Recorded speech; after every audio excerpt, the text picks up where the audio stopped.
today we are talking about the Christopher Ward C1 Moonglow. Christopher Ward generously loaned us this lovely watch and we have enjoyed our 2 weeks with it. It really lives up to its name, Moonglow. That's probably our favourite aspect of the watch was the glow, what's it called? The lume, not the glow.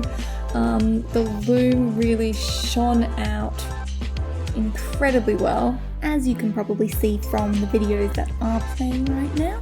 So the lume is found not only in those 2 wonderful moons, but also the stars, the outer ring, the hours and minutes hands, and the indices and the date numerals around the edge. Now, going back to those moons, the really unique thing about this watch is no other moon phase, well, none that we could find, show both moons at once. Oh, there was the Hermes one. There's the Hermes.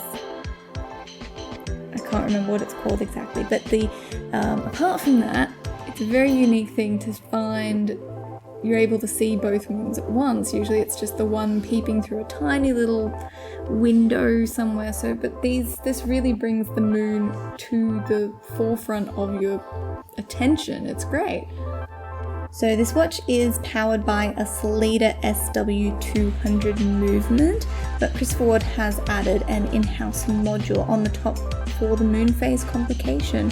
Combined, it's known as caliber JJ04, and as you can see, it's shown through the display case back. I love display case backs, always a big fan, so I'm glad that they have included that here. Just the way that the module on top creates those steps is just, it's really cool. I really like it.